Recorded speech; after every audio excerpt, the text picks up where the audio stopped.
Hi everybody. Today we're going to be working in this book here. This is Grayscale Fantasy, a 4 books in one by Selina Fenech. And this is actually my second time trying to film a video showing this idea. The first time was also in this book, but I actually forgot to refocus after I zoomed in to get started. So everything was all fuzzy and you couldn't see anything properly. I've tried to fix it in editing, but it's still not looking right. So I thought rather than giving you a video that's a little bit subpar, I will actually film again the same idea. And this idea is one that I have explored through line art in the past, and it is where I colour just a portion of the picture using colour, and the rest I actually colour in grayscale, usually using graphite drawing pencils just to give grayscale in the background with one element of the picture being in colour to make it really stand out. And my idea was to make things a little bit easier on myself. I could actually try that same idea but using grayscale, whereas I just colour one part of the picture, kind of like you can see on the cover here with this fairy. There's a fairy there that is in full colour. The rest of the dragon is still left in the grayscale, and that's the kind of idea I wanted to go for. And as I said, I have actually been ahead and tried this already in this book, but the video was a bit of a fail. I can show you the picture that I did colour. It is a little bit spooky. It's not really scary or anything, but if anybody doesn't want to see anything on the spooky side, then look away. I'll show you the first time I did try colouring with this idea in this book. If I can actually find it. Yeah, here we go. It was this picture here. And yeah, as you can see there, I took this picture of the girl holding her balloon there in the forest, and I coloured her in the style of Stephen King's It, with Pennywise the clown there with the red and white costume, gave the girl the kind of orange hair and the red balloon, because that picture really reminded me of Stephen King's It. And you can see the effect I was going for there with the girl herself, her balloon being coloured. That was with markers and pencils. I did splash on some red paint as well to go for the Halloween hashtag I was aiming for, which was that one there, Kit's Spooky July 2025, which is hosted by Kit Shadows. And I was really excited to be colouring that picture. It was my favourite picture in the book, and I had that idea straight away of colouring that girl in the style of Pennywise, leaving the rest of the picture in the grayscale. So you can see what I'm kind of aiming for there, the fact that you don't have to colour the whole of a picture if it is a grayscale image. Most of it is actually shaded already with that kind of black and white idea. And you can just go in and pick out an element or two where you want to have a little bit of colour coming into that grayscale image. So because that video didn't really work out, I have picked out another picture from this book. There is 100 pictures in this book, so yeah, I figured I could go ahead and pick another one. And the picture I have picked out for us to colour today, maybe go for the same kind of effect, see if we can make that work on a slightly less spooky image. And the clown has gone now, if anyone was looking away. And I've picked out this image here. And this one has a lot of trees in the background, and trees and leaves, that kind of stuff is not the kind of thing I do like to colour. So I figured this would work really well for showing that idea of just colouring the bits that you do want to colour, leaving the rest to be black and white with your one element or part of the picture picked out in the colour. And that's what I'm going to be working on today. We're going to be working on this fairy here. I thought maybe we could colour her in the same kind of colours as Disney's Tinkerbell, maybe. Get that green, the blonde hair with the green dress and little sparkly wings. I thought that might look quite cute. Leave the trees because, yeah, I don't really want to be colouring trees. They're not something I like to colour. And then our fairy will be standing out in the middle there with the nice bright colours. So yeah, now I've got my idea kind of explained and we know what we're actually aiming for here. We're not going to be colouring this whole picture, just the fairy in the middle. I will zoom us in and we'll get started. Okay, so there we are, zoomed in a little bit, and this time I've made sure that I am in focus here. We can actually see what's going on. And for this little fairy here, as I said, we're going to be colouring her the same as Disney's Tinkerbell. And the first thing I want to be doing with this fairy is to colour her wings, because I want to add onto her wings a little bit of this Spectrum Noir Sparkle pen, which is kind of like Wink of Stella, very subtle glitter. I want to add that onto her wings. So I want that to be drying as we go through the picture so that it is dry by the end. I can come in and put in some white gel pen highlights. And much the same as the other picture, to keep things fairly quick here, I'm going to be using markers, maybe coming in with a few Prismacolor pencils for my shading. But for now, as I said, I'm going to start with her wings, and I've picked out a very light blue here. Again, as usual, I'm using my Ohuhu art markers there. This one is called MG030 Blue Grey, as I want her wings to have a slight blue kind of tinge to them, but still be fairly pale. And this is Amazon paper, unfortunately, so the colours may be soaking in and being a little bit more darker than what they do look like on a swatch sheet. But you can still see through there. We can see all the little white details inside that I'm planning on going over with the white gel pen. There's all her wings filled in just with one layer of that very light blue. I did make a little bit of a mistake here and I couldn't quite see the lines I was trying to work to there, but I'll be able to fix that once I do go in with the white gel pen a little bit later. So I'm going to go over that blue now with this sparkle pen to give us a subtle layer of glitter here. I'm going to try not to squeeze so hard that this glitter comes shooting out there. Whoops, there we go. We do have our glitter there. Slightly more than I did intend there, but hopefully the paper will hold that and not buckle super much. That's better. It's quite hard. I'm not very used to these kind of sparkle pens, so it's quite hard to regulate the amount of glitter I do have coming through the actual pen there. They're kind of like a water brush, with all the glitter actually being inside this barrel here, and you have to push into the barrel to get it to come out of the nib, the kind of brush tip there, and it is kind of difficult to get the right amount as I'm not used to using water brushes. I'm kind of old school using the normal regular paint brushes for most of my pictures, but I'm hoping it gives a kind of subtle kind of shimmer to her wings. As I said, like Disney's Tinkerbell is what we're going for, who has the kind of pearly sort of sparkly wings. I'm hoping that doesn't buckle too much and gives us that nice little sheen to her wings there. We're going to leave that to dry for a little bit and come back in later with the white gel pen and hopefully make those wings look really fancy and fairy-like. And for her skin tone, I'm going to come in with the greyish yellow. This one here, the number is Y010. And this is really nice pale skin tone from that smaller set of Ohuhu markers that I've used a few times for the pale skin tones. It is more of a creamy sort of skin tone rather than the pinkish skin tones, but I think it does work rather well for a skin tone, and we will come in with the pencils and give her a little bit of shading a little bit later on. Have a little bit more skin down here, and I was thinking, yeah, to go for a kind of Tinkerbell look and give her the green dress and the blonde hair. I think that will work really well. You can see that the grayscale is still showing through markers because alcohol markers are not opaque, they are fairly transparent, so you can see through them and still see that grayscale underneath. So that will give you a hint about where to put in your shading. If you do come in with the pencils for a little bit of shading afterwards, you can see where your shading is meant to go. So it's kind of handy, not so much brain work involved. You can just see where to put your shades.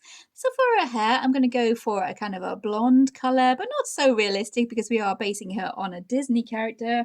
So I'm going to go for a yellowish colour. Actually the same yellow that I did use for my Alice in Wonderland picture, Y040, to try and give her the yellowish cut tone hair rather than blonde, which is showing up, but yeah, really rather yellow on this paper. She does have flowers in her hair, so we'll try and avoid those, maybe come in with a pink for those.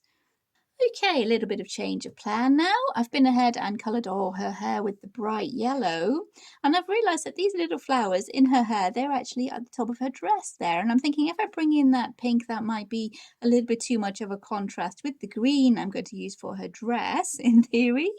So I thought instead of doing these little flowers pink, I would do them a nice cream colour. This one is Y010 Primrose, and maybe shade them with a little bit of white. Give her some nice white flowers in her hair, or pale if not white, maybe daisies of some sort. But yeah, I thought maybe the pink might be a bit too much of a contrast with the green I'm planning to bring into her dress, which is going to be a really bright yellowish green. So there we go, we have a few white flowers, and if we shade around where these flowers are in her hair with the darker shades of the yellow, maybe a yellow ochre, something like that, then those flowers should be standing out with nice pale flowers there. For her dress, we have a G260, which is apple green, keeping to the kind of Tinkerbell idea with her green dress. You see, this is the nearest I think I've got to that Tinkerbell style dress colour.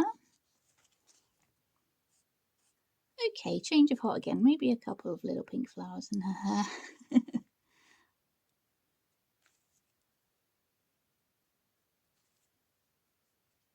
Just for a little bit of extra colour, I'm thinking. Yeah, maybe leave the flowers on her dress to be the actual cream colour. We do have a little bell here as well tied to the tree. Maybe that's her little alarm bell there. So I think we'd better colour that as well for her. So this one is called, in a second, I can tell you, Y040 Mustard. We're going to try and make that look a little bit shiny with some white highlights. And I might bring in some brown for the kind of string that's holding it onto the tree there. So this is E260, that's called Leather. So I'm going to come in with a little bit of shading for her skin now. And to do that, I have from darkest to lightest here, we have Light Umber PC941, we have Peach PC939, and we have Deco Peach PC1013. Those are the Prismacolor pencils, just to add a little bit more kind of shading to her skin here. I'm just going to come in where it shows the actual shading with the grayscale and add a little bit more kind of extra shading to it with the pencils to maybe brighten up these colours a little bit. So we've shaded there with the light umber, just in the places where the darkest shadows would be, and we're going to blend that into the peach. Of course, entirely optional, because with grayscale you do actually have that layer of shading underneath. That does cut down on the need for going in for extra layers of pencils, but I find it does make the colours a little bit brighter if you do go over the top with a little bit of pencil shading, so I do like to do it when I'm colouring my grayscale. Basically the same way I would colour a any kind of picture, a line art picture. I would normally go with my kind of marker base and come in with my pencil, so yeah, much the same anyway you would normally colour a picture, really. We do have a lot of light areas actually in this image. It looks as if maybe she is a kind of a glowy fairy, as Tinkerbell is, so that kind of fits our idea. And we do have a lot of light areas of skin here. We will have quite a bit of white outlining as well, as there are white outlines already. Here in the grayscale, we can see on her arm there, that was already a white outline along the top of her leg. So we're going to try and keep to the actual shading that was put down for us. I'll just finish this top part of her skin here by coming in with the Deco Peach now. And I think because our undertone there with our greyish yellow was more of a yellowish skin tone, I'm going to try blending those with the cream. And that one is PC914. We need to come in and touch up our shadows there a little bit, I think. And hair would be falling over her face while she is sleeping. I would get slightly more darker shadows where they are actually already printed. Okay, we're looking pretty good there. I think I might try and come in with some teeny tiny little blushy cheeks there. This one is called Pink PC929, just to maybe come in with a little bit of a blush for her cheeks. Nice pale pink there.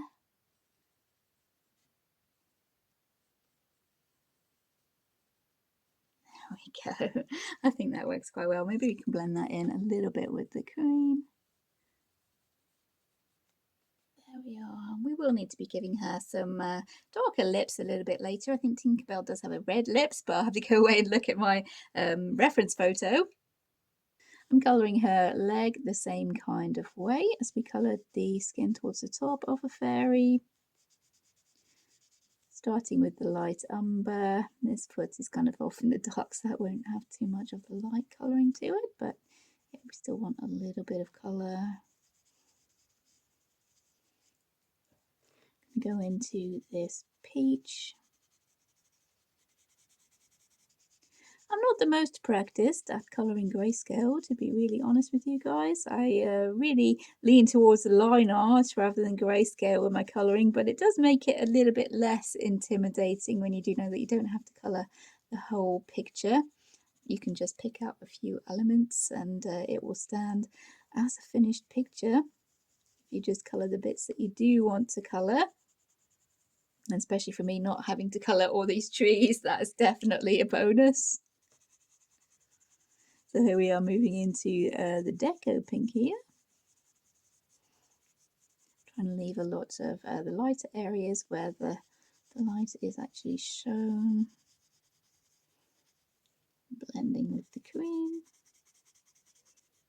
You bring a little bit of cream into those kind of light outlines. We can add a couple of touches of white gel pen. We'll see how we're looking when we get that far, but I think so far we're working really nicely. We can add cream to these highlights underneath our arm as well, so that it's not so bright white.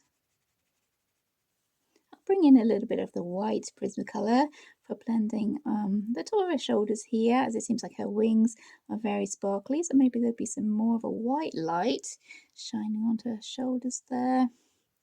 Maybe a little bit on her face. Okay guys, I was interrupted by the doorbell there, but I have popped in Tinkerbell's lips with a couple of colours of red, which were Tuscan Red PC937 and Scarlet Lake PC923, because I looked at a reference picture and Tinkerbell does have the red lips, so I've just popped that in there. I'm going to try shading her hair now with the yellow ochre, which is PC942. I'm not sure how well this will show up, but we'll try. Yeah, it is a slightly darker colour, so we might be able to add a little bit to her hair. There will, of course, be the white highlights more than likely with the white gel pen, and especially on her wings, which are hoping will look a little bit sparkly. I'm just going to carry on and add more shading in all the parts where the grayscale is showing that there is supposed to be shading there, and then maybe try a darker brown as well. I've just filled in there with yellow ochre all the bits where the grayscale was telling me there was supposed to be shading, and I found this chocolate colour, which is PC1082. I think might work for a few of the very dark shadows, just to be different from the brown we have used on her skin, but to add a little bit more shading into her hair before I come in with the white highlights. And I think, yeah, we're looking really good so far. But yeah, I'm basically just following what is already there underneath, which is another good thing about grayscale, is that you can just follow where it tells you to put your shading and not have to worry about that super much. So this will be in the very darkest areas, again, just looking at where it is printed for us. Not trying to be super realistic, as we are going for a kind of Disney character sort of feel to this fairy here. And not as much of this darker brown as there is of the yellow ochre, because there are more of the kind of medium shadows than there are of these darker shadows. I'm going to use this pink that we used for her cheeks, which was called just called pink, for a few little touches onto some of these pink flowers we added into her hair. Maybe calm down that really bright pink a little bit. And then once we do come in with our white gel pen, we'll be able to pop a few highlights into her hair and onto the flowers to show we do have a little bit of flowers going on in her hair. We are again going for something that looks good from a distance here, to really stand out from that grayscale of the background. I'm just popping my usual kind of highlights into there. Maybe we'll come in with the cream, looking at that, maybe blend that darker brown in very slightly, and yep, that is better. I haven't had these Prismacolor pencils super long, to be honest, so I'm not really super prepared for colour combinations for blonde hair or anything along those lines, but we're trying out as we go here, seeing how we can make this turn out. I think, yeah, blending that with the cream, that's adding an extra layer of kind of highlights as well. There we are, her hair's looking really good there, I think. And while I've got the white gel pen, I'm thinking this wings might be dry enough to go in and maybe add a few details here. Try and pick out the swirls that were originally drawn there for her wings, give them a little bit of sparkle. It's a little bit hard to see because we have coloured over with the marker, but yeah, I'm hoping that this helps her wings stand out. It's kind of sparkly fairy wings, and they do have a lot of kind of sparkle dots around them, so I'll go for my usual fairy wing kind of sparkles. Yeah, I think that'll work. And it will also help with the making her wings stand out from the background there. Let's add in a few of these white highlights that we do seem to have along these top edges, trying to show, I think, that the wings are sparkly. So like our shoulders, that seem to have the white outline, maybe her fingers. Yep, I think we're working quite well. And down here we did make a little bit of a mistake with this wing, so I'm going to go ahead and correct that now and just add in my own white lines there. Of course, it was meant to be like that. No mistakes, just happy accidents, right? Okay, let's see if we can find a green or two to shade that dress.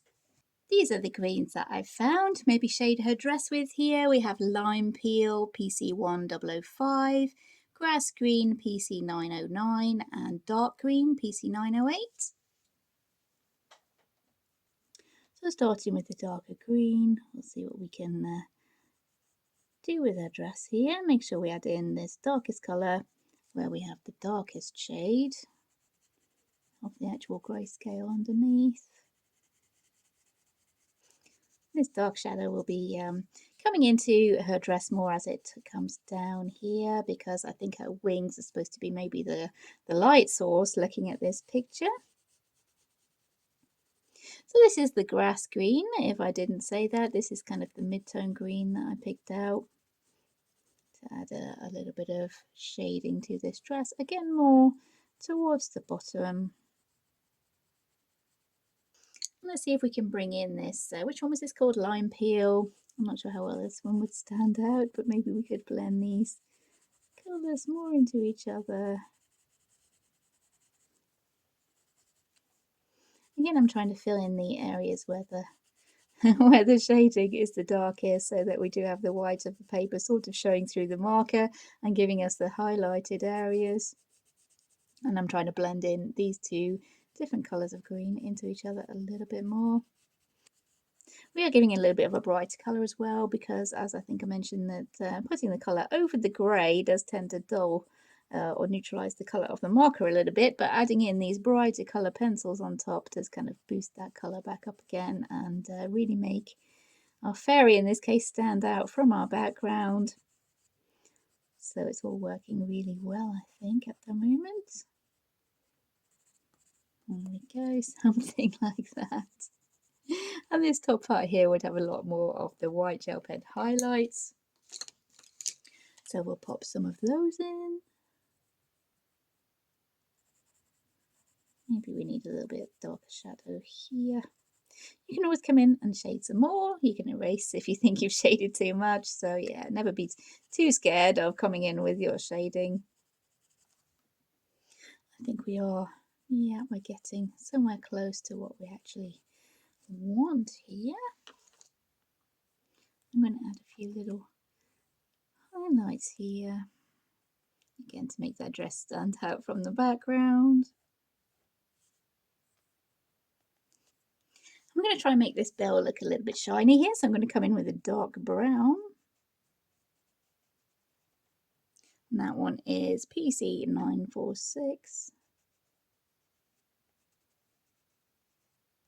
I'm going to add some dark shadows. Maybe we can use that to shade this kind of strap here as well. And that wouldn't have such shiny highlights, so I'm going to highlight this strap with the white pencil, I think.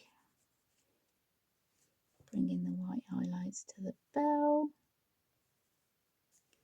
maybe pop a little bit of highlight there to show where her foot is, even though we do want that to be disappearing off into the shadows. And I think we're about done.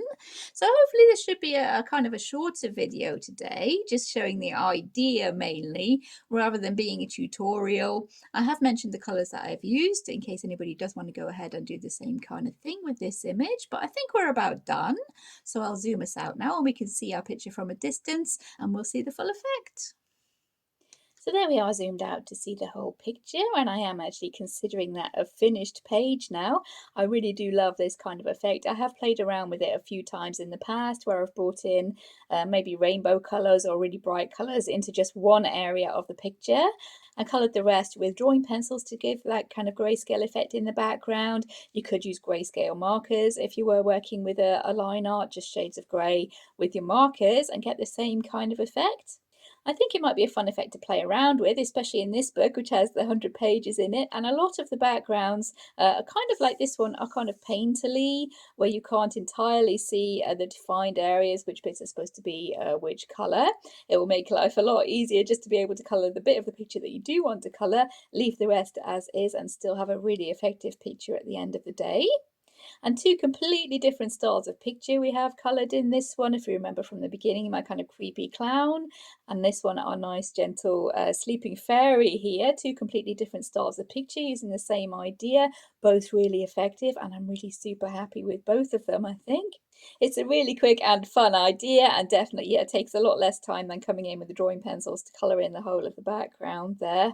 So hopefully you have enjoyed this video today, more of a shorter video, not exactly a tutorial on how to colour grayscale or anything like that, more of an idea that you don't have to colour the whole picture, especially if there's anything you don't want or like to colour, and hopefully it's been fun for you guys to follow along. If you have enjoyed the video, please consider liking and subscribing. Take care everyone, and I'll see you in future videos. Bye!